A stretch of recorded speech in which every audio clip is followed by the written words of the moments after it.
अस्मद्गुरुभ्यो नमः। श्रीरङ्गसिंहगिरिदेशिकपादसेवा प्राप्ता किल द्रविडवेदरहस्यजातं श्रीगौतमान्वयजमाश्रितवागधेयं गोपालदेशिकमहं शरणं प्रपद्ये। श्रीमद्गौतमवंशनायकमणेर्गोपालसूरेः तत्पादाम्बुजलब्धयुग्मनिगमान्तार्थं सुशीलं सदा सद्विद्याविनयादिसद्गुणनिधिं स्वाचार्यनिष्ठान्वितं वन्दे वैष्णवभूषणं तमनघं श्रीरङ्गरामानुजं कौशिकान्वयसञ्जातं वेङ्कटार्यतनूभवं वेदान्ताचार्यसच्शिष्यं उडैवर्लुगुरुं भजे।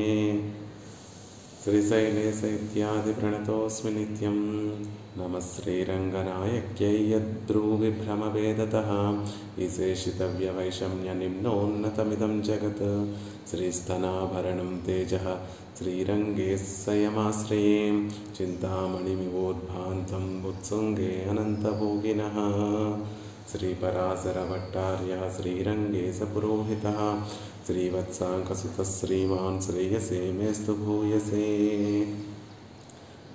उल्लासपल्लवितपालितसप्तलोकी निर्वाहपौरकितनेमकटाक्षलीलां श्रीरङ्गहर्म्यदलमङ्गलदीपरेखां श्रीरङ्गराजमहिषीं శ్రీయమాశ్రయామః.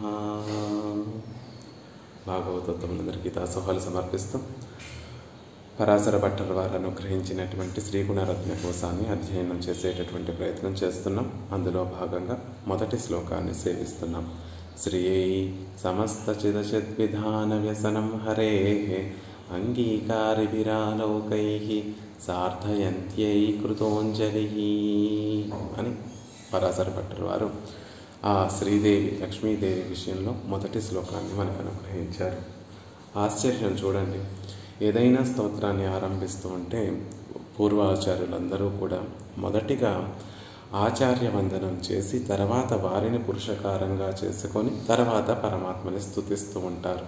కానీ ఇక్కడ ఆశ్చర్యం ఏమిటంటే తల్లిని ఆశ్రయించేటప్పుడు ఆవిడే పురుషకార స్వరూపిణి కాబట్టి ఆవిడ్ని ఆశ్రయించేటప్పుడు ఇంకొక పురుషకారం అవసరం లేదు. కాబట్టి భట్టర్ వారు ఇక్కడ నేరుగానే తల్లిని స్తుతించడం ప్రారంభించారు. అంటే ఆచార్య స్తుతి వారి మనసులో చేసుకున్నప్పటికీ కూడా ఇక్కడ స్తోత్రాన్ని ఆరంభించడం నేరుగా వారి తల్లిని స్తుతించడం, విరాట్ని స్తుతించడంతో ప్రారంభించారు. మనం యామునాచార్యుల వారి స్తోత్ర రత్నాన్ని చూసినా ఏ స్తోత్రాన్ని చూసినా కూడా ముందు ఆచార్యుని ఆశ్రయించి ఆచార్య వందనంతో స్తుతితోటి ప్రారంభమవుతుంది ఏదైనా స్తోత్రం కూడా.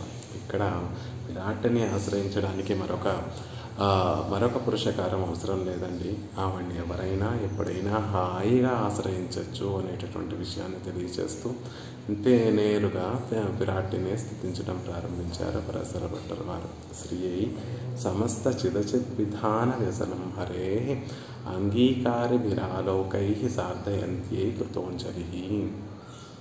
అంజలి కృత, అంజలి చేయబడింది. ఎవరి విషయంలో? శ్రీదేవి విషయంలో. శ్రీదేవికి అంజలి చేయబడింది అనేటటువంటి విషయాన్ని చెప్తున్నారు. ఎలాంటి ఆవిడ అంటే శ్రీహరి సమస్త చిదచిద్విధాన వ్యసనం హరే. శ్రీహరి ఎప్పుడూ కూడా ఆసక్తిగా ఈ సృష్టినంతటినీ కూడా చేస్తూ ఉంటాడండి. సమస్త అచిత్తును కూడా వాటిని విధానం అంటే వాటిని సృష్టిస్తూ ఉంటాడు. ఆసక్తిగా ఎంతో ఆనందంగా ఎంతో ఉత్సాహంగా ఆ సృష్టినంతటినీ కూడా చేస్తూ ఉంటాడు. ఆ సృష్టినంతటినీ కూడా సఫలమైందని ఎప్పుడు ఆయన భావిస్తూ ఉంటాడు అంటే అంగీకారిభిరాలోకై. తల్లి సృష్టించిన తర్వాత శ్రీదేవి కేసి చూస్తే ఆ తల్లి తన ఆనందాన్నంతటినీ కూడా తన కటాక్షములలో తన కన్నులలో కాంతితోటి ఆ అంగీకారాన్ని ఆనందాన్నంతటినీ కూడా తెలియజేస్తూ ఉంటే ఆ అంగీకారాన్ని ఆ ఆనందాన్ని చూసి పరమాత్మ సంతోషిస్తూ ఉంటాడు అనేటటువంటి విషయాన్ని అద్భుతంగా తెలియజేశారు. శ్లోకాన్ని ప్రారంభించడమే శ్రీయై తల్లికి నేను దాసోహం సమర్పిస్తున్నాను, అమ్మా నీకు దాసోహం సమర్పిస్తున్నాను అని చెప్తున్నారు. శ్రీ అనేటటువంటి పదానికి ఎన్నో విశేషణాలు చెప్తూ ఉంటారు. శ్రితాస్యన్యై సర్వై శ్రేయసి రమణం సంశ్రిత గిరహ అని శ్రితాస్యన్యై సర్వై, అందరి చేత ఆశ్రయింపబడేటటువంటి ఆవిడ శ్రీ అనేటటువంటి పేరు కలిగినటువంటి పిరాట్టి. ఒక నిర్వచనం ఏమిటంటే శ్రితాసన్యై సర్వై, అందరి చేత ఆశ్రయింపబడేటటువంటిది. శ్రేయసి రమణం సంశ్రిత గగ్గిరః, ఆవిడ ఎవరిని ఆశ్రయించి ఉంటుంది అంటే తన ప్రియుడైనటువంటి శ్రీహరిని ఆశ్రయించి ఉండేటటువంటి ఆవిడ. రెండో నిర్వచనం ఏమిటంటే శ్రీహరిని ఆశ్రయించి ఉండేటటువంటి ఆవిడ. శృణోషి ప్రయాంసం శ్రితజన వచ శ్రావ్యయసి చ, మనం చెప్పేటటువంటి ఆర్తుల యొక్క కష్టాలన్నిటినీ కూడా మనం ఆశ్రయించినటువంటి మనం పిరాటికి చెప్పేటటువంటి మాటలన్నిటినీ కూడా వింటుంది. మనం చెప్పినటువంటి మాటలన్నిటినీ కూడా పరమాత్మకి వినిపించేటటువంటి ఆవిడ, అందరి చేత ఆశ్రయింపబడేటటువంటి ఆవిడ, శ్రీహరిని ఆశ్రయించి ఉండేటటువంటి ఆవిడ, తన ఆశ్రయించినటువంటి భక్తుల యొక్క ఆ మాటలను వారి విషయాలను వినేటటువంటి ఆవిడ, ఆ విన్నటువంటి విషయాలన్నిటినీ కూడా శ్రీహరికి వినిపించేటటువంటి ఆవిడ. శృణాసన్యే దోషాన్ జనని నిఖిలాన్ సర్వజగతిం గుణై శ్రీనాసిత్వం తదిహ భవతి శ్రీరితి విదుహు. మనలో ఉన్నటువంటి దోషాలన్నిటినీ కూడా పరమాత్మకి కనిపించకుండా చేసేటటువంటి ఆవిడ. మనలో దోషాలు ఉంటాయి, కానీ తన అందంతో పరమాత్మని వశపరుచుకొని, తన గుణాలతోటి పరమాత్మని వశపరుచుకొని, మన దోషాలు పరమాత్మకి కనిపించకుండా చేసి మనని పరమాత్మ దగ్గరికి చేర్చేటటువంటి ఆవిడ. మనం పరమాత్మ దగ్గరికి చేరిన తర్వాత మనం పొందేటటువంటి ఫలాన్ని 10 రెట్లుగా చేసేటటువంటి ఆవిడ. కైంకర్యం ఏదైతే మనం పరమాత్మని ఆశ్రయించిన తర్వాత కైంకర్యాన్ని పొందుతామో ఆ కైంకర్యాన్ని 1కి 10 రెట్లుగా చేసేటటువంటి ఆవిడ. ఉన్నటువంటి దోషాలు కనపడనివ్వకుండా చేసేటటువంటి ఆవిడ. ఇలా 6 నిర్వచనాలు చెప్తూ ఉంటారు శ్రీ శబ్దానికి. అలా శ్రీ అయి అలా 6 అర్థములు, 6 పనులు, 6 నిర్వచనములు చేస్తూ తన అలాంటి స్వరూపంతో ఉన్నటువంటి ఆవిడికి అంజలి సమర్పింపబడింది అని మనందరి తరపున కూడా భట్టర్ వారు ఆ శ్రీదేవికి దాసోహాలు సమర్పిస్తున్నారు. ఇక్కడ అంజలికి ప్రధానం. అందుకే ఎవరు చేశారు, ఎలా చేశారు అనేటటువంటి విషయాన్ని కూడా తెలియచేయకుండా అంజలికి ప్రాధాన్యం ఇస్తూ ఆ అంజలిని ఇక్కడ దాన్నే ప్రత్యేకంగా మనకి చెప్తున్నారు. ఆ అంజలి కూడా ఎలాంటిది అంటే పరమాముద్ర క్షిప్రం దేవ ప్రసాదిని. ఒక అంజలి సమర్పిస్తే ఆ తల్లి కరిగిపోతుంది. కాబట్టి ఆ సౌలభ్యాన్ని ప్రతి శ్లోకంలో కూడా ఆ శ్రీదేవి యొక్క గుణములను తెలియచేస్తున్నారు పరాశర భట్టర్ వారు అని చెప్పుకున్నాం. అందుకే దీన్ని శ్రీ గుణరత్న కోసము అనేటటువంటి ఒక విషయాన్ని చెప్తున్నాం. ఈ శ్లోకంలో ఏ గుణములు చెప్పబడ్డ ఉన్నాయండి అంటే హరి యొక్క వ్యసనాన్నంతటినీ కూడా ఆవిడ అంగీకారములతో, ఆలోకములతోటి అంగీకారాన్ని, ఆమోదాన్ని తెలియచేస్తుంది అని చెప్పడం ద్వారా ఆవిడలో ఉన్నటువంటి పరత్వాన్ని తెలియజేయబడింది. అంటే శ్రీహరి సృష్టి చేస్తాడు, సృష్టి చేసి ఆయన ఆనందిస్తాడు, ఆయనతో పాటు సమానంగా పిరాట్టి కూడా ఆనందిస్తుంది. కాబట్టి సృష్టించడంలో కలిగేటటువంటి ఆనందం ఇద్దరికీ సమానంగా ఉంటుంది. కాబట్టి ఆ పరత్వం అనేటటువంటి గుణము ఇక్కడ ప్రతిపాదింపబడింది. శ్రీహరి చేసేటటువంటి పనికి ఆమోదాన్ని తెలియచేస్తుంది, ఆనందపడుతుంది ఈవిడ. కాబట్టి ఆవిడలో ఉన్నటువంటి గొప్ప గుణం పరత్వం, అంటే అన్నిటికన్నా కూడా గొప్పదైనటువంటి గుణం. ఆ పరత్వం అనేటటువంటిది ఇక్కడ సూచింపబడింది. అలాగే కృతోంజలి శ్రీయై కృతోంజలి అని చెప్పడం ద్వారా మరి అంత గొప్ప ఆవిడ్ని ఆశ్రయించాలంటే చాలా కష్టమేమో అండి. ఆవిడ్ని ప్రసన్నం చేసుకోవడం చాలా చాలా దుర్లభమైనటువంటి విషయమేమో అనుకుంటారేమో. కాదు, ఒక్క అంజలితో ఆవిడ కరిగిపోయి మనల్ని కటాక్షిస్తుంది అనేటటువంటి విషయాన్ని తెలియజేస్తూ ఆవిడలో ఉన్నటువంటి సౌలభ్యము అనేటటువంటి గుణాన్ని కూడా తెలియజేస్తున్నారు.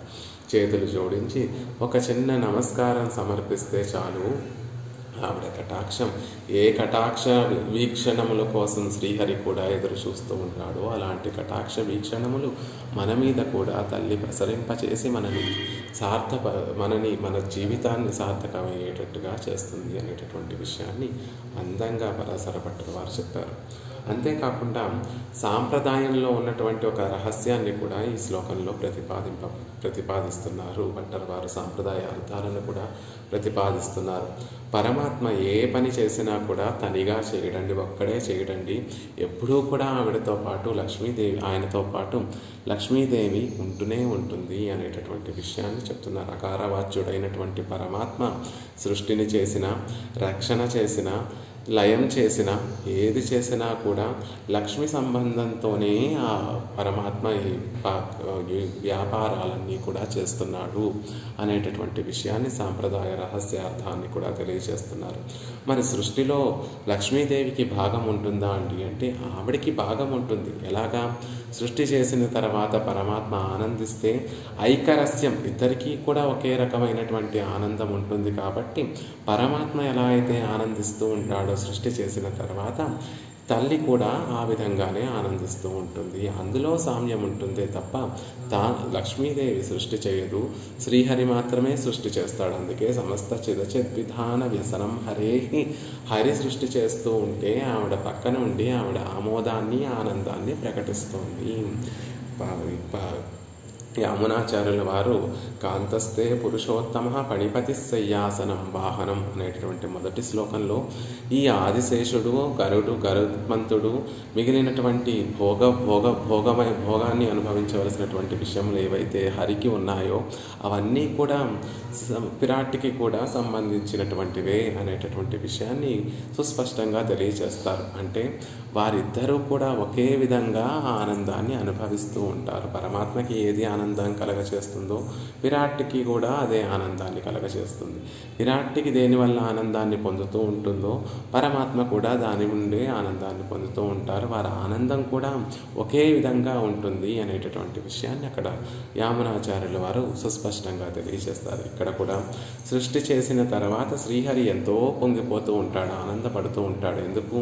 జీవులందరికీ, నామరూపాలు లేకుండా పడి ఉన్నటువంటి జీవులందరికీ కూడా తనని పొందేటటువంటి ఒక అవకాశం మళ్ళీ పరమాత్మ జీవులకి, ఆత్మలకన్నిటికీ కూడా ప్రసాదించాడు అనేటటువంటి విషయంతో పరమాత్మ ఆనందపడిపోతూ ఉంటే ఆ ఆనందాన్ని తాను కూడా అనుభవిస్తూ ఆ ఆనందాన్ని అంతటినీ కూడా ఆవిడ ఆలోకములతోటి, కటాక్షముల చూపులతోటి అంగీకారాన్ని తెలియజేస్తోంది అని చెప్తున్నారు. కాబట్టి సృష్టి కార్యము పరమాత్మ చేస్తూ ఉంటాడు, తల్లి పక్కన ఉండి ఆవిడ అంగీకారాన్ని, ఆనందాన్ని తెలియజేస్తోంది అని ఆ సాంప్రదాయ రహస్యార్థాన్ని కూడా మనకి తెలియజేస్తారు. అంతేకాకుండా ఇక్కడ సార్ధయంత్యై అనేటటువంటి ఒక మాట ప్రయోగించారు, చూసారా?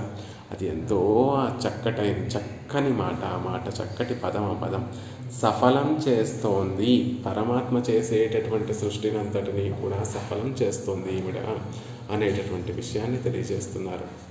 పరమాత్మ సృష్టించేటప్పుడు ఆయన పక్కనే ఉండి ఆయన చేసినటువంటి సృష్టిని చూసి ఆనందిస్తోంది అని ఒక అర్థం. ఇంకొక అర్థం ఏమిటంటే పరమాత్మ ఈ జీవులందరినీ కూడా సృష్టించిన తర్వాత ఈ జీవులు తమ పరమాత్మ యొక్క కటాక్షం చేత శ్రీరంగానికి చేరి శ్రీరంగనాయకిని సేవిస్తే అప్పుడు ఆ జీవులందరినీ కూడా తల్లి తన కటాక్షములతోటి కటాక్షిస్తే, ఆవిడ చూపులతోటి జీవులందరినీ కూడా కటాక్షిస్తే అప్పుడు శ్రీహరి తాను చేసినటువంటి సృష్టి సార్థకత చెందుతోంది అని భావిస్తాడట. ఎప్పుడైతే ఈ జీవులు జన్మను ప్రసాదించినటువంటి జీవులు భగవంతుడు తన కరుణతోటి, దయతోటి కర్ణ కళేబరాలు ఈ జీవుడికి ప్రసాదిస్తే ఆ కర్ణ కళేబరములు కలిగినటువంటి జీవుడు తన పరమాత్మ కటాక్షంతో శ్రీదేవిని ఆశ్రయిస్తే అప్పుడు ఆవిడ అందరినీ కటాక్షిస్తే, ఆ జీవులందరినీ కూడా కటాక్షిస్తే అప్పుడు తన సృష్టి అంతా కూడా సార్థకత పొందింది అని శ్రీహరి భావిస్తూ ఉంటాడట. అందుకే సార్ధయంత్యై అనేటటువంటిది ఒక ఫ్యూచరిస్టిక్ పదం అనమాట. అంటే సార్థకత పొందుతోంది అని అందులో వర్తమానకాలిక ప్రయోగం చేసినందువల్ల దాన్ని ఏమంటారంటే ఈ సృష్టి అంతా చేస్తే ఆ జీవులందరూ కూడా ఎప్పుడైతే శ్రీరంగనాయకిని ఆశ్రయించి ఆవిడ కటాక్షాన్ని పొందుతూ ఉంటారో అప్పుడు పరమాత్మ నా సృష్టి సార్థకత కలిగింది అని ఆనందిస్తూ ఉంటాడట. అంటే మనమందరం కూడా శ్రీరంగానికి చేరి శ్రీరంగనాయకిని సేవించినప్పుడు శ్రీరంగనాథుడు లేక లేకపోతే పరమాత్మ పెరుమాళ్ళు నా సృష్టి సఫలమైంది, ఈనాడు ఈ జీవులందరూ కూడా వెళ్ళి శ్రీరంగనాయకిని సేవించి ఆవిడ అనుగ్రహాన్ని పాత్రులవుతున్నారు కాబట్టి నా సృష్టి ఇంకా సఫలమైపోయింది అనేటటువంటి భావన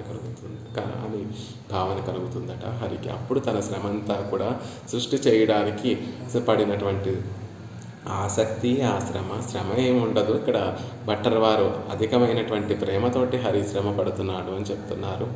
ఆసక్తి, ఆయన సృష్టి సఫలం ఎప్పుడైంది అంటే శ్రీరంగనాయకి కటాక్షం మనందరి మీద పడితే సృష్టి సార్థకత కలిగింది అనేటటువంటి భావాన్ని పొందుతారట. అలా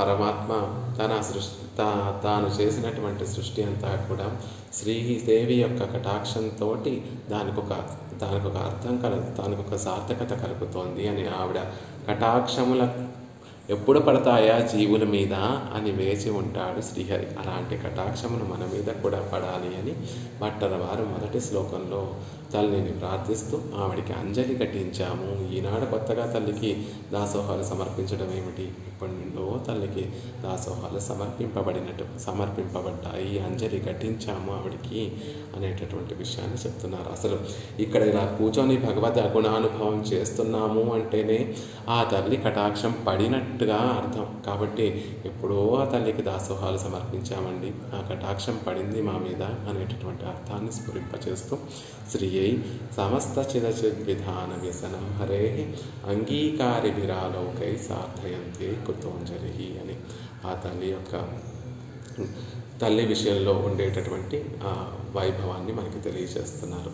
వైభవాన్ని తెలియజేస్తూ ఇందులో 2 గుణాలను మనకి చూపిస్తున్నారు భట్టర్ వారు. ఒకటి, శ్రీహరికే ఆనందాన్ని కలగచేసేటటువంటి ఆవిడ, తన కటాక్షంతో ఆమోదమును తెలియచేసేటటువంటి ఆవిడ కాబట్టి ఒక విధమైనటువంటి పరత్వాన్ని తెలియచేస్తున్నారు. అలాంటి గొప్ప ఆవిడ్ని ఆశ్రయించటం చాలా సులభమండి, ఒక అంజలి ఘటిస్తే చాలు ఆవిడ మనల్ని కటాక్షిస్తుంది అని చెప్పడం ద్వారా సౌలభ్యం అనేటటువంటి రత్నాన్ని, గుణరత్నాన్ని కూడా మనకి అందించారు పరాశర భట్టర్ వారు. ఇక 2వ శ్లోకంలో అద్భుతమైనటువంటి శ్లోకం. సృష్టి కార్యమంతా భగవంతుడిదే, ఆమోదం మాత్రం అమ్మది అని తెలియచేశారు.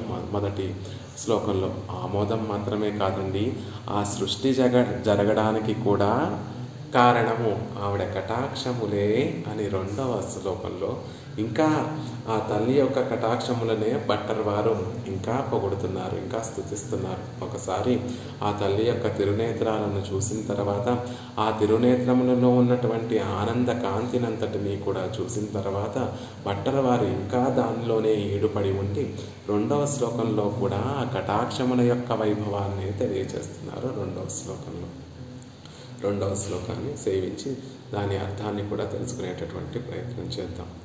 రాధిక గారు అన్మ్యూట్ చేసుకొని శ్లోకాన్ని చెప్పవలసిందిగా ప్రార్థిస్తున్నాను. ఉల్లాస పల్లవిత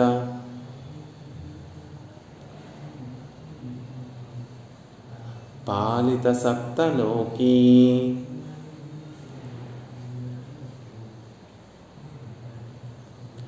నిర్వాహకోరకిత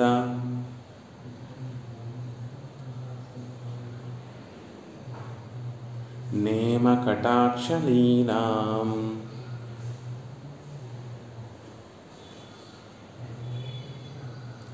శ్రీరంగహర్మ్యతలమంగళదీపరేఖాం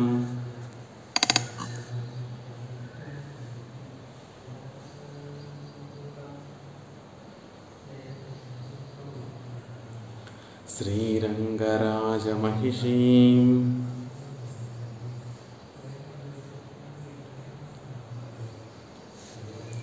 శ్రియమాశ్రయామః.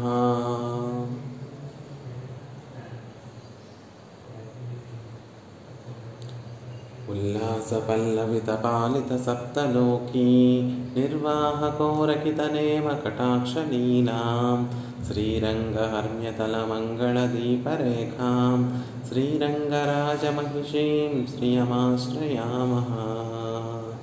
భట్టరవారు చాలా ఉదారమైనటువంటి వారు అనేటటువంటి విషయాన్ని ఈ శ్లోకం ద్వారా మనందరికీ కూడా అవగతమవుతుంది. మొదటి శ్లోకంలో కృతోంజలి తల్లికి అంజలి దాసోహం సమర్పింపబడింది అనేటటువంటి విషయాన్ని తెలియచేసి, రెండవ శ్లోకంకి వచ్చేసరికి శ్రియం ఆశ్రయామః, శ్రీదేవిని అందరం కూడా ఆశ్రయిస్తున్నాము అని మనందరినీ కూడా గోష్ఠిలో చేర్చేసుకొని భట్టరవారు శ్రీదేవిని ఆశ్రయిస్తున్నాము అని మనందరి చేత కూడా ఆ రంగనాయకి యొక్క పాదార విందాలని ఆశ్రయింపచేస్తున్నారు. రెండవ శ్లోకంలో అద్భుతంగా దాన్ని అనుగ్రహిస్తున్నారు. ఎలాంటి శ్రీదేవి అండి, ఎలాంటి పిరాటిని ఆశ్రయిస్తున్నాము? శ్రీరంగరాజ మహిషి, శ్రీరంగరాజు యొక్క పట్టమహిషిని ఆశ్రయిస్తున్నాము. రంగనాథుడికి అనేక మంది పత్నులు ఉన్నారండి. వారందరిలో కూడా పట్టమహిషి ఈవిడే శ్రీరంగనాయకి. ఆవిడ్ని మేము ఆశ్రయిస్తున్నాము. శ్రీరంగరాజు ఆయన. రాజు అంటే రంజింపచేసేటటువంటి వాడు, ఆనందాన్ని కలగజేసేటటువంటి వాడు, రక్షించేటటువంటి వాడు. ఆయన మా పట్టమహిషి కూడా అదే స్వభావం కలిగినటువంటి ఆవిడండి. అందరినీ కూడా ఆనందింపచేస్తుంది. ఆవిడ కటాక్షించి కటాక్షమును మన మీద కురిపింపచేసి మనకి కావాల్సినటువంటి శ్రేయస్సులన్నిటినీ కూడా కలగచేయించి మనని ఆనందింపచేస్తుంది తల్లి. మనని రక్షింపచేస్తుంది, పరమాత్మ చేత రక్షింపచేస్తుంది. కాబట్టి ఆయనకి తగినటువంటి స్వరూపం కలిగినటువంటి శ్రీరంగనాయకి అండి. కాదు కాదు కాదు శ్రీరంగరాజ మహిషీన్, శ్రీరంగరాజు యొక్క పట్టమహిషి. ఆవిడ్ని ఆశ్రయిద్దాం రండి. ఆశ్రయిస్తున్నాం మనమందరం కూడా. ఆవిడ పాదార విందాలను పట్టుకుంటున్నాము అని చెప్తున్నారు. అంతేనా? పట్టమహిషేనా? కాదండి. శ్రీరంగ హర్మ్యతలానికి మంగళదీపరేఖ ఈవిడ. శ్రీరంగం అనేటటువంటి హర్మ్యము అంటే రాజమందిరం.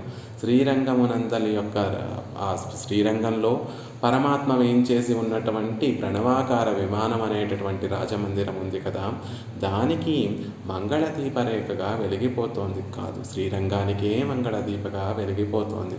మంగళార్థమై ఒక దీప కళికగా వెలుగుతున్నటువంటి ఆ శ్రీరంగరాజ మహిషిని, శ్రీయం లక్ష్మీదేవిని, విరాట్టిని ఆశ్రయిస్తున్నాము అని చెప్తున్నారు.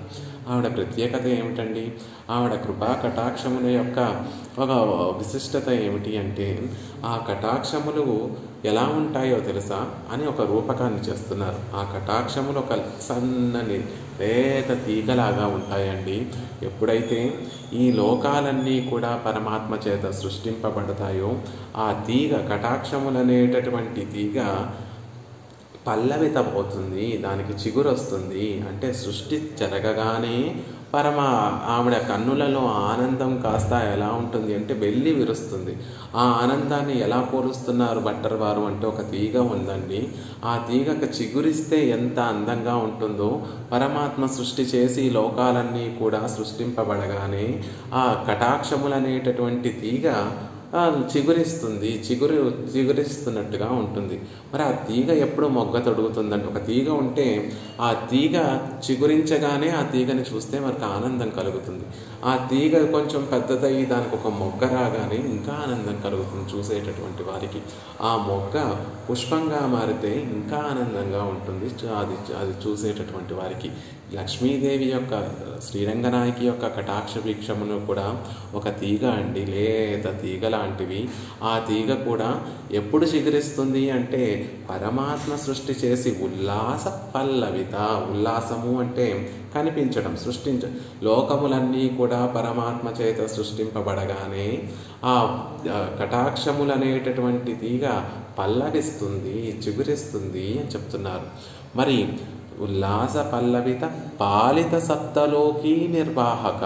మరి అది ఎప్పుడు మొక్క తొడుగుతుంది అండి ఆ తీగ అంటే, లోకములన్నీ కూడా, 7 లోకములన్నీ కూడా పరమాత్మ చేత పాలిత, రక్షింపబడినటువంటి 7 లోకములు నిర్వహణము చేత పరమాత్మ ఈ లోకములన్నిటినీ కూడా రక్షిస్తూ వాటిని నిర్వహిస్తున్నటువంటి స్థితిలో, అంటే సృష్టి స్థితి లయములు అని చెప్తారు. కాబట్టి సృష్టి జరిగినప్పుడేమో ఆ తీగ చిగురిస్తుందండి. ఈ లోకములన్నీ కూడా రక్షింపబడి నిర్వహింపబడేటటువంటి సందర్భంలో కటాక్షములు, శ్రీరంగనాయకి యొక్క కటాక్షలీలము అనేటటువంటి ఆ తీగ కోరకితమవుతుంది, మొక్క తొడుగుతుంది అనేటటువంటి విషయాన్ని తెలియజేస్తున్నారు. ఆ కటాక్షములు కూడా పరిపూర్ణ కటాక్షములు కావండి, నేమ కటాక్షలీలం, అప్పుడే అరమోకగా తెరుచుకున్నటువంటి కొంచెం స్వల్పమైనటువంటి కటాక్షములతోనే ఇంత జరుగుతోంది. దీన్ని రెండు విధాలుగా కూడా అన్వయించుకోవచ్చు. ఆవిడ కటాక్షములు కన్నులు తెరిచి మెల్లిగా కొంచెం విప్పార్చి చూడగానే పరమాత్మ సృష్టిని అంతటినీ కూడా చేస్తున్నాడు అనేటటువంటి విషయము. ఇంకొంచెం కన్నులు విప్పార్చి కటాక్షములు ప్రసరింపచేయగా పరమాత్మ ఈ లోకాలన్నిటినీ కూడా రక్షిస్తున్నాడు. ఆ కటాక్షాలు ప్రసరించడం కూడా ఆవిడ కన్నులు పూర్తిగా విప్పవలసినటువంటి అవసరం లేదండి. నేమ కటాక్షలీల, కొంచెం కటాక్షం పడితేనే పరమాత్మ సృష్టిని చేస్తున్నాడు. కొంచెం కటాక్షము, ఇంకా కొంచెం కటాక్షం ఆవిడ ప్రసరింపచేయగా పరమాత్మ లోకాలన్నిటినీ కూడా రక్షించి వాటినన్నిటినీ కూడా నిర్వహణ చేస్తూ వాటినన్నిటినీ కూడా రక్షిస్తున్నాడు. అలాంటి కటాక్షములు కలిగినటువంటి శ్రీరంగానికే మంగళ దీపరేఖ అయినటువంటి శ్రీరంగరాజు మహిషి అయినటువంటి ఆ శ్రీదేవిని విరాట్టిని ఆశ్రయిస్తున్నాము అనేటటువంటి విషయాన్ని చెప్తున్నారు. మొదటి శ్లోకంలో సృష్టించగానే పరమాత్మ సృష్టిని ఆవిడ చూసి ఆనందిస్తే పరమాత్మ తన సృష్టి సార్థకత కలిగింది అని ఆనందపడిపోతాడు. సార్థకత కలిగింది అనేటటువంటి విషయాన్ని తెలియచేసి ఇప్పుడు ఆ సృష్టి ప్రారంభించగానే పరమాత్మ ఆవిడ వంక చూస్తాడట. ఆవిడ అంగీకారాన్ని తెలియచేస్తుంది. ఆవిడ తన చూపులతోటి అంగీకారాన్ని తెలియచేస్తుంది. ఆవిడ చూపులతోటి తన సార్థక్యాన్ని నిర్ధారించుకుంటాడు సర్వేశ్వరుడు. నా సృష్టి సార్థకత కలిగింది అని నిర్ధారించుకుంటాడు. అంతేకాకుండా అక్కడతో అయిపోయిందా? కాదు. ఎందుకని ఆవిడకి ఆనందం కలుగుతుంది? ఆయనకి ఎందుకు ఆనందం కలుగుతుంది? ఆవిడకి ఆనందం కలుగుతోంది. ఆవిడ కటాక్షములు చిగురిస్తున్నాయి. ఎందుకు అంటే ఆవిడ కటాక్షించేటటువంటి కటాక్షములు ఆనందం ఇంకా ఎందుకు ఆ కన్నులలో కనిపిస్తోంది అంటే జ్ఞానానంద అనుభవం లేకుండా పడి ఉన్నటువంటి సూక్ష్మ దశలో పడి ఉన్నటువంటి జీవులందరినీ కూడా ఆ సూక్ష్మ దశ పోగొట్టి పరమాత్మ ఒక స్థూల దశాన్ని అంటే ఒక కర్ణకళేబరాలను ప్రసాదించి భగవద్ అనుభవానికి యోగ్యత కలిగేటట్టుగా పరమాత్మ కల్పిస్తున్నాడు. కాబట్టి ఆయనకి ఆనందం కలుగుతుందండి. పరమాత్మ ఈ జీవులందరికీ కూడా కర్ణకళేబరాలు ఇచ్చి పరమాత్మని చేరుకోవడానికి ఒక అవకాశం కలగచేస్తున్నాడు. కాబట్టి ఆవిడికి ఆనందం కలుగుతోంది. దాంతో ఆవిడ చూపులు పల్లవితమవుతున్నాయి. ఆవిడ కటాక్షముల ఆ ఆనందమంతా, తల్లికి కలిగినటువంటి ఆనందమంతా ఎక్కడ కనిపిస్తోంది అంటే ఆవిడ చూపులలో, కటాక్షములలో కనిపిస్తోంది. ఆ ఆనందంతో ఆ కటాక్షములు చిగురిస్తున్నాయి అంటున్నారు. భగవద్ అనుభవ యోగ్యాన్ని కలిగించగానే ఆవిడ ఉప్పొంగిపోయి ఆనందం ఎక్కువైపోయి ఆవిడ కంటి నుండి ఆ ఆనంద కాంతులన్నీ కూడా ప్రసరిస్తున్నాయి.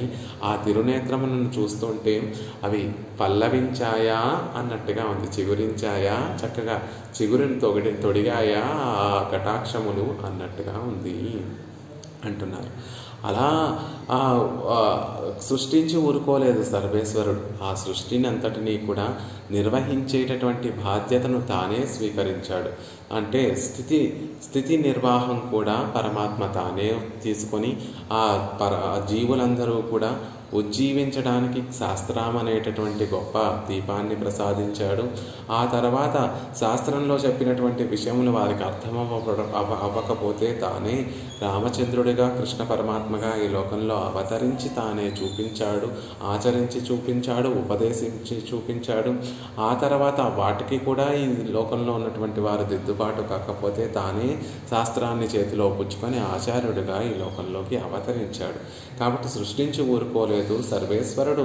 ఆ జీవుల్ని దిద్దుబాటు చేయడానికి, రక్షించడానికి తానే పాటుపడుతున్నాడు అనేటటువంటి విషయాన్ని చూస్తే ఆ తల్లికి మరింత ఆనందం కలిగిందట. ఆ ఆనందం అంతా కూడా అప్పటి వరకు పల్లవితమైనటువంటి అంటే చిగురు వచ్చినటువంటి ఆ కటాక్షములు శ్రీహరి ఇంత పాటుపడుతూ ఉంటే జీవుల్ని ఉద్ధరించడం కోసం ఇంకా ఇంకా ఆనందం కలిగి ఆ ఆనందం అంతా కూడా ఆ కన్నులలో కనిపిస్తూ ఆ కటాక్షములు కోరకితములయ్యాయా మొగ్గ తొడిగాయా అన్నట్టుగా ఉంది. అంటే తల్లి యొక్క ఆనందము కటాక్షముల ఆవిడ యొక్క చూపులలో కనిపిస్తోంది. ఆ చూపులని భట్టర్ వారు ఒక సన్నని లేత తీగగా అభివర్ణిస్తున్నారు. ఆ తీగకు ఎలా అయితే ఒక చిగురు వస్తుందో ఆ తల్లి కటాక్షములు కూడా చిగురిస్తున్నాయి. చిగురించినటువంటి తీగకు ఎలా అయితే మొగ్గలు వస్తాయో, పుష్ప మొగ్గలు, పూల మొగ్గలు ఎలా అయితే వస్తాయో తల్లి కటాక్షములు కూడా కోరకృతం అవుతున్నాయి, మొగ్గ దశకి మారుతోంది అని చెప్తున్నారు. దీనికి కారణం ఏమిటి అంటే పరమాత్మ సృష్టించగానే ఆవిడ కటాక్షములు పల్లవితం అవుతున్నాయి, చిగురిస్తున్నాయి. పరమాత్మ వారిని ఉజ్జీవించడానికి పాటుపడుతూ ఉంటే, రక్షిస్తుంటే, నిర్వహణ చేస్తూ ఉంటే, 7 లోకాలంతటినీ కూడా నిర్వహణ చేస్తూ ఉంటే ఆవిడ కటాక్షములు మొగ్గ తొడుగుతున్నాయి అని అద్భుతంగా తెలియజేస్తున్నారు. సృష్టి మాత్రం చేత పల్లవితాలవుతున్నాయి, నిర్వహణ వల్ల కోరకితములవుతున్నాయి. అంటే మనకి ఎంత మేలు కలిగితే తన బిడ్డలైనటువంటి జీవులందరికీ కూడా పరమాత్మ ఎంత మేలు చేస్తూ ఉంటే, ఎన్ని ప్రయత్నాలు చేస్తూ ఉంటే, ఎన్ని ప్రత్యామ్నాయాలు ఆవిడ పరమాత్మ మనందరికీ కూడా చేస్తూ ఉంటే ఆవిడకి అంత ఆనందం కలుగుతూ ఉంటుంది. మనని దిద్దుబాటు చేయడానికి పరమాత్మ ఎంత కృషి చేస్తూ ఉంటే ఆవిడకి అంత ఆనందం కలుగుతోందండి అనేటటువంటి విషయాన్ని అందంగా పరాశర భట్టర్ వారు తెలియజేస్తున్నారు. సృష్టించగానే ఆవిడ కన్నులు మెరిసిపోయాయి, పల్లవితములయ్యాయి. స్థితి చేయగానే, నిర్వహణ చేయగానే 7 లోకాలను పరమాత్మ నిర్వహించగా, ఆ జీవులందరినీ ఉద్ధరించడానికి ప్రయత్నించగా ఆ కన్నులు కోరకితములవుతున్నాయి, మొగ్గ తొడుగుతున్నాయి అనేటటువంటి విషయాన్ని తెలియజేస్తున్నారు. ఇది ఇంకో రకంగా కూడా చూస్తే ఆ తల్లి కన్నులు మెల్లిగా విప్పార్చి తన కటాక్షమును జీవుల మీద ప్రసరింపచేసినప్పుడు ఆ పరమాత్మ ఆనందపడిపోయి సృష్టిని చేస్తున్నాడు. ఇంకొంచెం కన్నులు విప్పార్చి మరింత కటాక్షమును ప్రసరింపచేయగా పరమాత్మ వీరందరినీ కూడా రక్షిస్తున్నాడు అనేటటువంటి విషయాన్ని కూడా అటు నుంచి ఇటు మనం తెలియజేసుకోవచ్చు. అలా చేయడం, ఇలా సృష్టి కలగటము, ఆ సృష్టి ద్వారా జీవులందరూ రక్షింపబడటము మనకే ఆనందం కాదు, ఆ పరమాత్మకి పిరాటికి కూడా ఆనందమే అని చెప్తున్నారు. ఎందుకు అంటే పరమాత్మకి ఈ జీవులందరూ, ఈ ప్రకృతి అంతా కూడా శరీరం వంటిది. తన శరీరము బాగుపడితే శరీరకే కదా ఆనందము. అలా తాను సృష్టించినటువంటి జీవులందరూ కూడా ఉజ్జీవింపబడితే శరీరీ అయినటువంటి ఆ పరమాత్మకి ఆనందం కలుగుతుంది. ఆ పరమాత్మ ఆనందిస్తూ ఉంటే విరాట్కి కూడా ఆనందం కలుగుతుంది. ఆ ఆనందం అంతా కూడా ఆవిడ కన్నులలో కనిపిస్తోంది, నేమ కటాక్షములు. అప్పుడే అలవోకగా విపార్చినటువంటి కటాక్షములతోటి ఆవిడ ఆనందాన్నంతటినీ కూడా ప్రకటింపచేస్తోంది అంటున్నారు. ఇక్కడ మనం పట్టుకోవలసినటువంటి పదం నేమ కటాక్షము. స్వల్పమైనటువంటి ఆ కటాక్షముతోనే ఇన్ని ప్రయోజనాలు కలుగుతున్నాయి. మరి అప్పుడు ఎప్పుడు పూర్తిగా వికసిస్తాయి ఆ మొగ్గ తొడిగినటువంటి కటాక్షములు? ఎప్పుడు పూర్తిగా పుష్పంగా వికసింపబడుతుంది? స్ఫారాలు ఎప్పుడవుతాయండి అనేటటువంటి విషయాన్ని భట్టర్ వారు తెలియజేయకుండానే ఇందులో తెలియజేశారు అని చెప్తారు పెద్దలు. ఎప్పుడైతే భగవంతుడు సృష్టి చేశాడో, ఎప్పుడైతే భగవంతుడు ఆ జీవులందరూ ఉజ్జీవించడానికి కావలసినటువంటి సాధనములన్నింటినీ కూడా అందించాడో, ఆయన కటాక్షములు జీవుల మీద ఎప్పుడైతే పడిందో, ఆ జీవులు విరాట్ని ఆశ్రయించిన తర్వాత ఆ చేతనుడికి స్వరూప జ్ఞానాన్ని కలగచేస్తుంది తల్లి. అతని స్వరూపం ఏమిటి అంటే పరమాత్మకి దాస్యం చేయడమే నీ స్వరూపము అని ఎప్పుడు ఆ జీవుడికి ఆ జ్ఞానం కలుగుతుంది అంటే తల్లి కటాక్షము ఎప్పుడైతే ఆ జీవుడి మీద పడుతుందో, విరాటి కటాక్షం ఎప్పుడైతే ఆ జీవుడి మీద పడుతుందో అప్పుడు ఆ జీవుడికి స్వస్వరూప జ్ఞానం అనేటటువంటిది కలుగుతుంది. లాభం విరాటి కటాక్షం మన మీద పడితే మనకి కలిగేటటువంటిది ఏమిటంటే అంతా లాభమే, అంతా ఐశ్వర్యమే. నిజమైనటువంటి ఐశ్వర్యం ఏమిటి అంటే స్వస్వరూపాన్ని తెలుసుకోవడమే నిజమైనటువంటి ఐశ్వర్యం. దీనికి ఒక చిన్న ఉదాహరణ చెప్తూ ఉంటారు. హనుమ సీతమ్మని వెతకడం కోసం లంకకు చేరినప్పుడు తనని తాను ఎలా పరిచయం చేసుకుంటాడో అంటే, నేను రామచంద్రుడికి బంటుని అనేటటువంటి విధంగా తనని తాను పరిచయం చేసుకుంటాడు. సీతమ్మ తల్లి కటాక్షం ఎప్పుడైతే హనుమ మీద పడిందో అప్పటి వరకు నేను రామబంటుని అని చెప్పుకుంటున్నటువంటి హనుమ సీతాదేవి కటాక్షం హనుమ మీద పడిన తర్వాత తనని తాను మళ్ళీ రావణాసురుడు ముందు పరిచయం చేసుకునేటటువంటి సందర్భంలో నేను రామచంద్రుని యొక్క దాసుణ్ణి అనేటటువంటి విధంగా తనని తాను పరిచయం చేసుకుంటాడు. అంటే సీతాదేవి కటాక్షం పడనంత వరకు కూడా రామచంద్రుని యొక్క బంటుగా భావించేటటువంటి హనుమ సీతాదేవి కటాక్షం ఎప్పుడైతే ఆయన మీద పడిందో వెంటనే ఆయనకి స్వరూప జ్ఞానం కలిగి నేను రామచంద్రుని బంటునేమిటి, నేను రామచంద్రుని యొక్క దాసుణ్ణి అనేటటువంటి దాసోహం కోసలేంద్రుని యొక్క రామచంద్రుని యొక్క దాసుణ్ణి నేను అని తాను పరిచయం చేసుకున్నట్టుగా ఇక్కడ ఎప్పుడైతే మనం శ్రీరంగనాయకిని చేరి ఆవిడ్ని పాదార విందాలను ఆశ్రయిస్తామో అప్పుడు మనకి స్వస్వరూప జ్ఞానం కలిగి పరమాత్మ పట్ల ఆభిముఖ్యం అనేటటువంటిది ఏర్పరిచి ఈ జీవుణ్ణి పరమాత్మని ఇద్దరినీ కూడా కలిపినప్పుడు ఆ తల్లి యొక్క కన్నులు స్ఫారములవుతాయి. అంటే పూర్తిగా కటాక్షములు పూర్తిగా వికసించి పుష్పములుగా పుష్పితమవుతాయి. ఆ తల్లి స్వరూపమే జీవుణ్ణి పరమాత్మని కలపడం కాబట్టి ఆవిడ పురుషకారంతో తనని ఆశ్రయించినటువంటి జీవులకి జ్ఞానాన్ని స్వస్వరూప జ్ఞానాన్ని ప్రసాదించి పరమాత్మతోటి చేర్చి తాను ఆనందిస్తూ ఉన్నటువంటి సందర్భంలో ఆ తల్లి యొక్క కటాక్షములు పూర్తిగా వికసించినటువంటి పుష్పములవుతాయి అని చెప్పకుండానే చెప్పారు. సృష్టించగానే ఆ తల్లి కటాక్షములు పల్లవితమవుతాయి. సృష్టిని నిర్వహించినటువంటి రక్షించేటటువంటి సందర్భంలో కోరకితములు మొగ్గతొడుగుతాయి. మరి పూర్తిగా ఎప్పుడు వికసిస్తాయి అంటే ఈ జీవుడు ఎప్పుడైతే ఆ తల్లి పరమాత్మ పాదార విందాల దగ్గరికి చేరుస్తుందో పురుషకారం వహించి ఈ జీవుణ్ణి పరమాత్మ యొక్క పాదార విందాల దగ్గర చేర్చి తాను ఎప్పుడైతే ఆనందాన్ని అనుభవిస్తుందో అప్పుడు ఆవిడ యొక్క కటాక్షములు స్ఫారములు పుష్పములు అవుతాయి అనేటటువంటి విషయాన్ని చెప్తారు. అందుకే ఆండాళ్ తల్లి కూడా తిరుప్పావైలో ఉక్కమం తట్టొళియం తందున్మణాళనే అనేటటువంటి ఒక మాటని అందంగా ప్రయోగిస్తుంది గోదాదేవి తల్లి. ఓ నప్పిన పిరాట్టి, ఇక్కడైనా లేచి మమ్మల్ని కటాక్షించవమ్మా. నువ్వు మాకేమి ఇవ్వాలనుకుంటున్నావు? ఒక అద్దాన్ని ప్రసాదించాలి, ఒక విసనకర్రను ప్రసాదించాలి, దాంతోపాటు నీ భర్త అయినటువంటి కృష్ణుణ్ణి కూడా మాకు ప్రసాదించాలి అని అందంగా అడుగుతుంది ఆండాళ్ తల్లి నప్పిన పిరాటిని. అద్దాన్ని ప్రసాదించాలి అని కోరుకోవడం ద్వారా తల్లి నీ కటాక్షమును మా మీద పడి మాకు స్వస్వరూప జ్ఞానం కలగాలి. అద్దంలో మనల్ని మనం చూసుకుంటే ఏం తెలుస్తుంది? మనమేమిటో మనకు కనిపిస్తూ ఉంటుంది.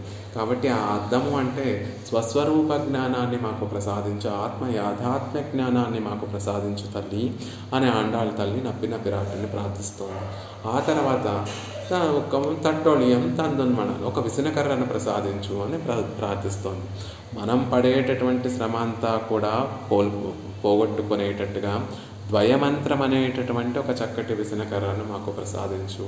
పరమాత్మ ద్వయమంత్రాన్ని పిరాటికి ఉపదేశించాడు కాబట్టి నువ్వు ఆచార్య స్థానంలో ఉండి తల్లి ఆ ద్వయమంత్రాన్ని మాకు ప్రసాదించు. మా శ్రమను పోగొట్టుకునేటట్టుగా ఒక విసనకర్రను ప్రసాదించి, ఇంత శ్రమపడి నీ దగ్గరికి వచ్చి చేరాం కదా, మా శ్రమను పోయేటట్టుగా ఒక విసనకర్రను ప్రసాదించు అని బయటికి అర్థం వచ్చినప్పటికీ కూడా తాపత్రయములు తొలగేటట్టుగా నిత్యము మేము అనుసంధానం చేస్తూ ఆనందపడేటట్టుగా ద్వయమంత్రాన్ని మాకు ప్రసాదించు అని కోరుకుంటున్నారు. దాంతోపాటు ఉన్మనాళనే నీ భర్త అయినటువంటి పరమాత్మని కూడా మాకు ప్రసాదించు అని అందంగా ఆండాళ్ తల్లి కోరుకున్నట్టుగా అప్పుడు ఎప్పుడైతే ఈ జీవుణ్ణి పరమాత్మ దగ్గరికి చేరుస్తుందో తల్లి పురుషకారాన్ని వహించి ఎప్పుడైతే చేరుస్తుందో అప్పుడు ఆవిడ కన్నులు స్ఫారములవుతాయి, ఆవిడ కటాక్షములు పుష్పితమవుతాయి అనేటటువంటి విషయాన్ని అద్భుతంగా తెలియజేస్తూ అలా కన్నులు కలిగినటువంటి కటాక్షములు కలిగినటువంటి ఆ తల్లిని ఆశ్రయిస్తున్నాము. ఎక్కడ ఆశ్రయిస్తున్నామండి? ఆవిడ్ని ఆశ్రయించాలంటే క్షీరాబ్దికి వెళ్ళాలా, లేకపోతే పరమపదానికి వెళ్ళాలా? ఎక్కడికి వెళ్ళాలి అంటే ఎక్కడికి వెళ్ళక్కర్లేదు, ఆవిడే మన దగ్గరికి వచ్చింది. పరమాత్మ నిర్వహణ రక్షించడం, ఈ సృష్టినంతటినీ రక్షించడం కోసం ఆయన అర్చాస్వరూపంగా ఇక్కడ శ్రీరంగంలో వచ్చి వేయించేసి ఉన్నాడు కదా, ఆవిడ నిత్యానుపాయని కదా, పరమాత్మని విడిచిపెట్టి ఉండనటువంటి లక్షణం కలిగినటువంటి ఆవిడ కదా.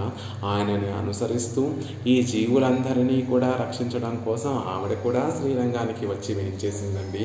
శ్రీరంగానికి వచ్చి ఎలా వేయించేసింది ఆవిడ అంటే, శ్రీరంగ హరిమ్యదల మంగళ దీపరేఖ, శ్రీరంగానికి అంతటికీ కూడా ఒక మంగళ దీపరేఖగా ఆవిడ వేయించేసి ఉంది అంటున్నారు. పరమాత్మకి ఎన్నో వాసస్థానాలు ఉన్నప్పటికీ కూడా శ్రీరంగం అంటే ఎంతో ప్రీతిపాత్రమట స్వామికి. క్షీరాబ్దే మండలాద్భానో యోగినాం హృదయాదపి రతిం గతః సదా యత్ర తద్రంగం మునియో విదుః. పరమాత్మకి క్షీరాబ్ది కన్నా మండలాద్భాను సూర్యమండలం మధ్య సూర్యుడికి అంతర్యామిగా ఉండడం కన్నా, యోగినా హృదయాదపి యోగి హృదయాలలో ఉండడం కన్నా, నిజంగా పరమాత్మకి ఎక్కడ ఉండటం ఇష్టము అంటే క్షీరాబ్దిలో ఉండడం ఇష్టం. సూర్యుడికి సూర్యమండలానికి మధ్యవర్తిగా ఉండడం ఇష్టం. సూర్యుడికి అంతర్యామిగా ఉండి అందరి చేత ఆరాధనను అందుకోవడం పరమాత్మకి ఇష్టం. యోగిల యొక్క హృదయాలలో విహరించడం పరమాత్మకి ఇష్టం. కానీ వాటన్నిటికీ కూడా హృదయాదపి వాటన్నిటికీ కూడా ఆయనకి ఎక్కడ వేయించేసి ఉండటం ఇష్టము అంటే, రతిం గతః సదా యత్ర తద్రంగం మునియో విదుః. రతిం గతః ఆ శ్రీరంగనాయకి నృత్యస్థానమైనటువంటి శ్రీరంగంలో వేయించేసి ఉండటమే ఆ పరమాత్మకి చాలా ఆనందము. శ్రీరంగం అంటే శ్రీరంగనాయకి నృత్యస్థానము, నృత్యాన్ని చేసేటటువంటి ఆవిడ ఆనందంగా విహరిస్తూ ఆవిడ ఆనందంగా నృత్యం చేసేటటువంటి స్థానం శ్రీరంగం. కాబట్టి ఆ రతింగతః ఆ శ్రీరంగంలో వేయించేసి ఉండటము అంటే ఆ పరమాత్మకి ఇష్టం. కాబట్టి పరమపదంలో ఉన్నటువంటి వాడు క్షీరాబ్ది నుండి ఇక్ష్వాకు వంశంలో బ్రహ్మ ద్వారా ఆరాధనలు పొంది శ్రీరంగనాథుడు బ్రహ్మకి తిరువారాధన పెరుమాళ్ళగా కొంతకాలం ఆ చతుర్ముఖ బ్రహ్మ చేత ఆరాధనలు స్వీకరించి తద్వారా అక్కడ నుండి ఇక్ష్వాకు వంశస్థులకి వచ్చి ఆ తర్వాత పెరుమాళ్ చక్రవర్తి తిరుమగనారైనటువంటి రామచంద్రుడి ద్వారా అర్చనలు తిరువారాధనలు స్వీకరించి ఆయన నుండి విభీషణ ఆళ్వాన్కి ఇవ్వబడి వసగబడి ఆ విభీషణ ఆళ్వాన్ ద్వారా శ్రీరంగంలోకి వచ్చి చేరాడు రంగనాథుడు. ఆయనను అనుసరిస్తూనే మనందరినీ కూడా రక్షించడం కోసం తల్లి కూడా ఇక్కడికి వచ్చి చక్కగా ఇక్కడ మనందరినీ రక్షిస్తోందండి. ఆవిడ ఎలాంటిది అంటే మంగళ దీపరేఖ. మనం ఇప్పుడు చెప్పుకున్నట్టుగా మనందరికీ కూడా జ్ఞానాన్ని ప్రసాదించేటటువంటి ఆవిడ కదా. ఆ మంగళ దీపరేఖ అని చెప్పడం ద్వారా దీపము అంటే వెలుతురిని ప్రసాదించేటటువంటిది. కానీ శ్రీరంగంలో నిజానికి అక్కడ ఏమైనా అజ్ఞానం ఉందా, చీకట్లు ఉన్నాయా, ఆ వెలుతురిని తొలగించడానికి అక్కడ ఆవిడ వేయించేసి ఉందా అంటే కాదు. శ్రీరంగంలో అసలు అజ్ఞానం అంటూ ఉండదు. అక్కడ అజ్ఞానాన్ని తొలగించడం కోసం ఈ దీపరేఖను పెట్టుకోలేదు. అక్కడ మంగళ దీపరేఖగా ఉందండి. పరమాత్మకి మంగళకరుడు అనే నామధేయం. మంగళానాం చ మంగళం కదా, అందరికీ మంగళములన్నిటిలో కూడా మంగళకారుడు ఆ శ్రీమన్నారాయణుడు. ఆయనకే మంగళత్వాన్ని ప్రసాదించేటటువంటి ఆవిడ. కాబట్టి అక్కడ ఒక మంగళ దీపరేఖగా, మంగళ దీపకళికగా వేయించేసి ఉంది. అక్కడ వచ్చినటువంటి వారందరికీ కూడా మంగళములు కటాక్షింప చేయడం కోసం అక్కడ వేయించేసి ఉంది అనేటటువంటి విషయాన్ని చెప్తున్నారు.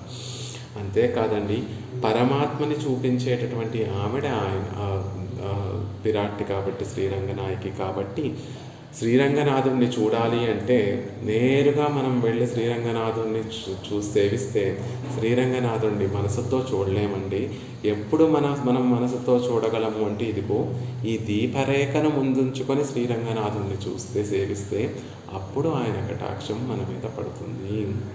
ఈ మంగళ దీపరేఖను ముందు సేవించి ఆ దీపరేఖను ముందు ఉంచుకొని శ్రీరంగనాథుడిని సేవిస్తే అప్పుడు మనకి ఆయన కటాక్షం కలుగుతుంది అని చెప్తున్నారు. దీపం అనేటటువంటిది తన చుట్టూ ఉన్నటువంటి వాటినన్నింటినీ కూడా చక్కగా మనకి కనిపించేటట్టుగా చేస్తుంది. దీపం యొక్క ప్రయోజనమే తన చుట్టూ ఉన్నటువంటి వాటిని చూపించేటటువంటి లక్షణం కలిగి ఉండటం.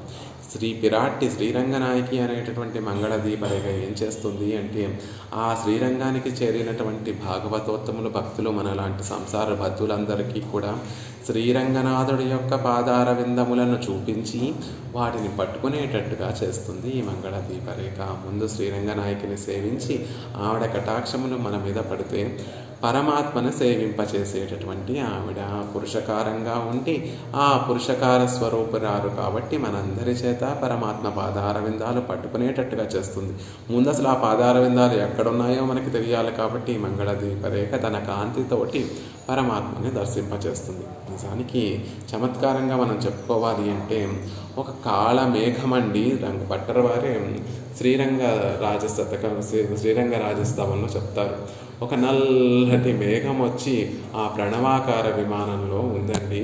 ఆ నల్లని మేఘము కంఠం వరకు కరుణ అనేటటువంటి నీటిని కంఠం వరకు తాగి ఇంకా నడవలేక శ్రమ పొంది బాగా పరువెక్కినటువంటి మేఘము ఇంకా కదలలేక ఎలా అయితే ఒక కొండను చూసుకొని ఆ కొండ మీద వాలి ఎలా అయితే విశ్రాంతి తీసుకుంటూ ఉంటుందో, కరుణ అనేటటువంటి నీటిని కంఠం వరకు తాగినటువంటి నల్లటి కాళమేఘం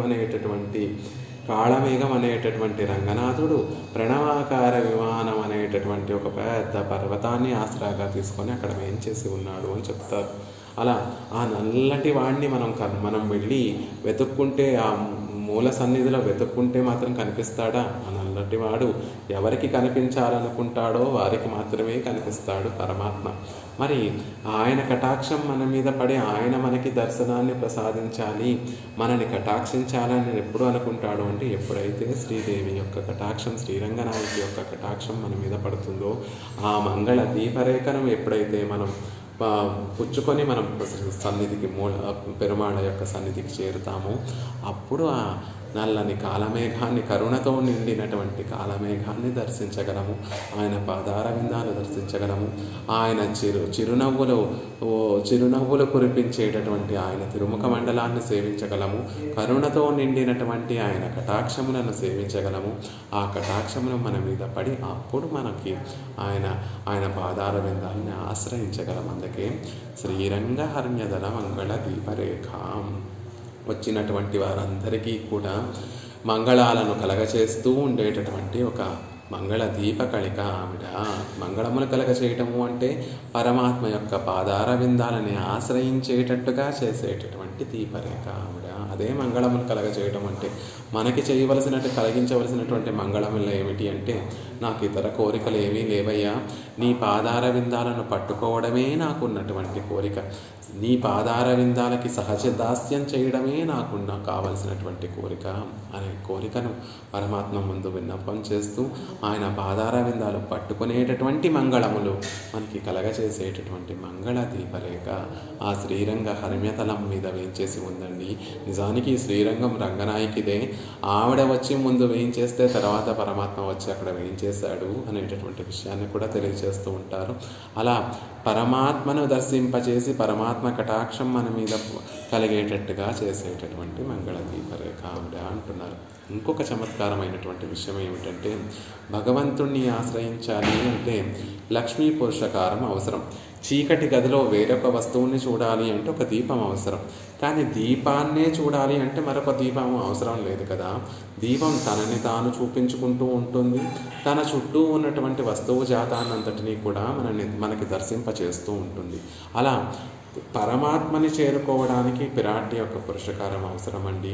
కానీ పిరాటిని ఆశ్రయించడానికి మరొక పురుషకారం అవసరం లేదు అనేటటువంటి విషయాన్ని కూడా శ్రీరంగ హర్మ్యదల మంగళ దీపరేఖాం అనేటటువంటి విషయాన్ని చెప్తున్నారు.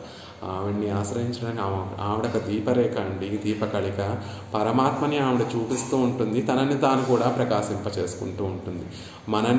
మనని తన దగ్గరికి చేర్చుకుంటుంది, మనని పరమాత్మ యొక్క పాదార విందాల దగ్గరికి చేరుస్తుంది. ఆవిడ దగ్గరికి చేరాలి అంటే మరొక పురుషకారం అవసరమే లేదు సుమా అనేటటువంటి విషయాన్ని కూడా అందంగా శ్రీరంగ హర్మ్యదల మంగళ దీపరేఖాం శ్రీరంగరాజ మహిషీం శ్రియమాశ్రయామ ఆ శ్రీరంగరాజ మహిషి అనేటటువంటి విషయాన్ని చెప్పడంలో అర్థం ఏమిటి అంటే కృతాభిషేక మహిషి. ఎంతోమంది దేవేరులు ఉండొచ్చు పరమాత్మకి, భూ నీల, శ్రీ భూ నీల ఇత్యాది దేవీమారులు అందరూ ఉన్నప్పటికీ కూడా లక్ష్మీదేవియే ఆయనకి పట్టపురాణి, శ్రీదేవియే ఆయనకి పట్టపురాణి అనేటటువంటి విషయాన్ని కూడా తెలియజేస్తున్నారు. పరమాత్మ రంగరాజు కాబట్టి రాజు అనేటటువంటి వాడు లోకాలన్నిటినీ కూడా నిర్వహిస్తూ ఉంటాడు. లోకాలన్నిటినీ కూడా తన రాజ్యంలో ఉన్నటువంటి వారందరినీ కూడా రంజింపచేస్తూ ఉంటాడు, రక్షిస్తూ ఉంటాడు. ఈవిడ కూడా ఆ రాజు చేత ఆనందాన్ని కలగచేస్తూ ఉంటుంది. తన కటాక్షముల చేత మనందరికీ ఆనందాన్ని కలగచేస్తూ ఉంటుంది. పరమాత్మ చేత చతుర్విధ పురుషార్థములోనే మనకి కటాక్షింపచేసి మనల్ని ఆనందపరుస్తూ ఉంటుంది. పరమాత్మ చేత మనకి ఉన్నటువంటి ఇష్టములన్నిటినీ కూడా ప్రాప్తింపచేసి అయిష్టములన్నిటినీ కూడా పరమాత్మ చేత తొలగింపచేస్తూ ఉంటుంది. కాబట్టి మనల్ని రక్షింపచేసేటటువంటి ఆవిడ. అందుకనే శ్రీరంగరాజ మహిషి శ్రియం ఆశ్రయామః. ఆవిడ్ని అందరూ ఆశ్రయించేటటువంటి శ్రియం. శ్రీ శబ్దానికి మనం అర్థం చెప్పుకుంటే శ్రియం శ్రీదేవిని ఆశ్రయిస్తున్నాము. అందరి చేత ఆశ్రయింపబడేటటువంటి ఆ శ్రీదేవిని మేము కూడా ఆశ్రయిస్తున్నాము. మన అందరం కూడా అస్మత్ భగవద్ రామానుజుల వారు లోకాలన్నిటికీ కూడా తల్లి అయినటువంటి ఆవిడ అస్మజ్జనని, మాకు తల్లి అయినటువంటి ఆవిడ్ని మేము ఆశ్రయిస్తున్నాం. ఓం భగవన్నారాయణాభిమతానురూప అనేటటువంటి చూర్ణికలో లోకాలన్నిటికీ కూడా తల్లి అయినటువంటి ఆవిడ్ని, మాకు తల్లి అయినటువంటి ఆవిడ్ని మేము ఆశ్రయిస్తున్నాము అని చెప్పినట్టుగా శ్రియం ఆశ్రయామః, అందరి చేత ఆశ్రయింపబడేటటువంటి ఆ తల్లిని మేము కూడా ఆశ్రయిస్తున్నాము అనేటటువంటి విషయాన్ని అద్భుతంగా తెలియజేస్తారు. ఇక్కడ ఒక క్రిందటి శ్లోకంలో ఇక్కడ ఒక ప్రశ్న మనకి ఒక డౌట్ రావచ్చు. ఏమిటి? విరాటి యొక్క కటాక్షముల చేత సృష్టి జరుగుతోంది. విరాటి యొక్క కటాక్షములు పల్లవితం అవ్వగానే సృష్టి ఏర్పడుతోంది. కోరకితములు అవ్వగానే సృష్టి నిర్వహింపబడుతోంది. అంటే ఆవిడ కూడా సృష్టి చేస్తోందా అనేటటువంటి ఒక సందేహం మనకి కలగచ్చు. దానికి అందంగా పరాశర భట్టర్ వారే ఒక చక్కటి శ్రీరంగ రాజస్తవంలో ఒక చక్కటి శ్లోకంలో మనకి తెలియజేస్తారు. ఎలాంటి వాడట పరమాత్మ? ప్రళయ సమయస్తు సుప్తం స్వం శరీరైకదేశం వరద చిదచిదాఖ్యాం స్వేచ్ఛయా విస్తృణాణః అనుసిఖిని సిఖీవ క్రీడసి శ్రీ సమక్షం అని అద్భుతంగా ఒక శ్లోకంలో చెప్తారు. ఒక ఆడనమలి ఉంటుంది, ఒక మొగనమలి ఉంటుంది. ఆ ఆడనమలికి పింఛం ఉండదు, కానీ ఆ ఆడనమలని ఆనందింప చేయడానికి మేఘాలు ఎప్పుడైతే ఆకాశం అంతా కూడా వ్యాపిస్తాయో మొగనమలి తనకున్నటువంటి పింఛాన్ని అంతటినీ కూడా విప్పార్చి ఆ ఆడనమలిని ఆనందపరచడం కోసం మొగనమలి చక్కగా నాట్యం చేస్తూ ఉంటుంది. తన పింఛాన్ని అంతటినీ కూడా పెద్దదిగా చేసి వికసింపచేసి నాట్యం చేస్తూ ఉంటుందండి. అలాగే ప్రళయ సమయంలో నామరూపాలు నశించిపోయి తన శరీరంతో స్వం శరీరైక దేశం, తన శరీరంలో ఒక భాగంలో పడి ఉన్నటువంటి చిత్తు అచిత్ అనేటటువంటి తత్వాలన్నిటినీ కూడా తన శరీరంతో కలిసిపోయాయా అన్నట్టు, ఒకటితో ఒకటి కలిసిపోయి ఆయనలో కూడా కలిసిపోయాయా అన్నట్టుగా ఉన్నటువంటి ఆ చిత్త అనేటటువంటి తత్వాలన్నిటినీ కూడా వరదములు కురిపించేటటువంటి వాడివి కాబట్టి ఆ చిత్తు అడగలేదు, అచిత్త తత్వము కూడా నిన్ను ప్రార్థించలేదు.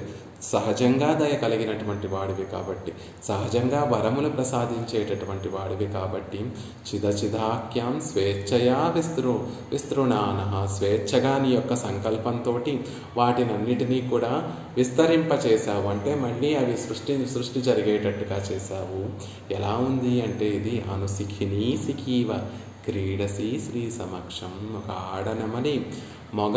ఒక మొగనమలి తన పింఛాన్ని తన శరీరంలో భాగమై కృషించిపోయినటువంటి తన పింఛాన్నంతటినీ కూడా ఆడనమలి కోసం ఆ పింఛాన్నంతటినీ కూడా పెద్దదిగా చేసి ఆ ఆడనెమలి సంతోషం కోసం నాట్యం చేస్తున్నట్టుగా, ఓ స్వామి, నీ లోపల ఒక మూల పడి ఉన్నటువంటి ఈ ఆ చిత్తును కూడా నీ కటాక్షముతోటి దయతోటి వరదుడివి కాబట్టి ఉప్పొంగినటువంటి కరుణతోటి ఎవరు కోరుకోకుండానే ఉప్పొంగినటువంటి స్వేచ్ఛగా నీ సంకల్పంతో ఉప్పొంగినటువంటి కరుణతోటి వాటిని మళ్ళీ ఒక స్థూల దశను కలగింపచేసి ఆ తల్లికి ఆనందాన్ని కలగచేస్తున్నావు అనేటటువంటి విషయాన్ని భట్టర్ వారే శ్రీరంగరాజస్తవంలో చక్కగా అనుగ్రహిస్తారు. కాబట్టి సృష్టిలో తల్లికి భాగం ఉందా అంటే ఆవిడ చేయదు సృష్టి, ఆవిడ కేవలం తన కటాక్షములతోటి ఆనందాన్ని వ్యక్తం చేస్తుందండి. సృష్టింపబడగానే ఆవిడ కటాక్షములు పల్లవితమవుతాయి.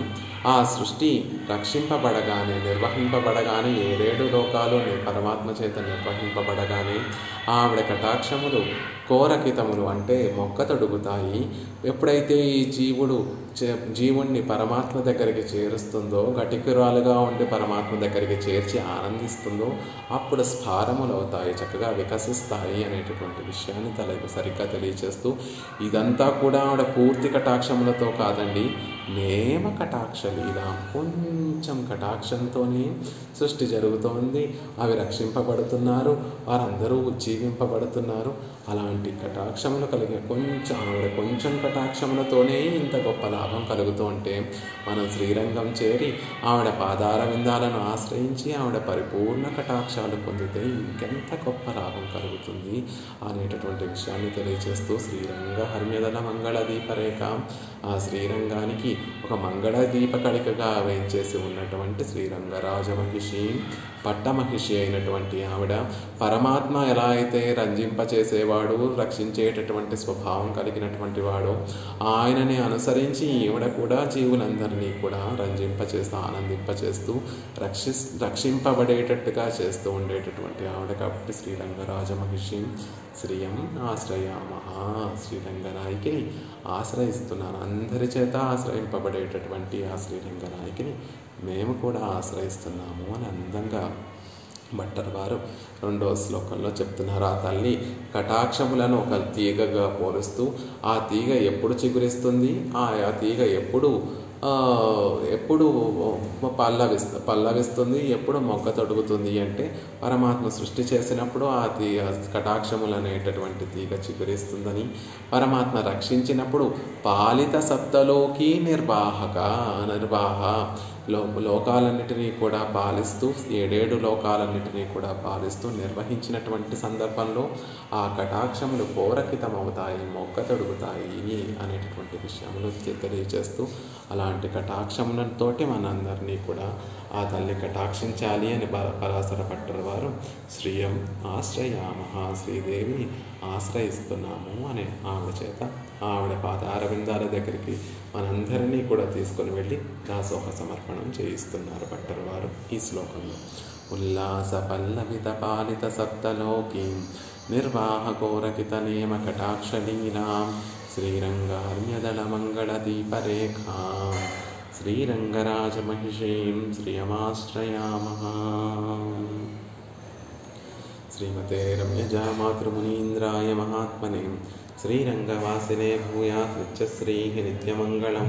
సఠారేటిరాత్రోక్తత్రయ్యంతార్థప్రదాయనే అస్మదాచార్యవర్యాయ గోపాలార్యాయ మంగళం. మంగళాశాసనపరైర్మదాచార్యపురోగమైః సర్వైశ్చ పూర్వైరాచార్యైః సకృతాయాస్తు మంగళం. ఆళ్వారెంబెరుమానార్జియ తిరువడిகளே శరణం.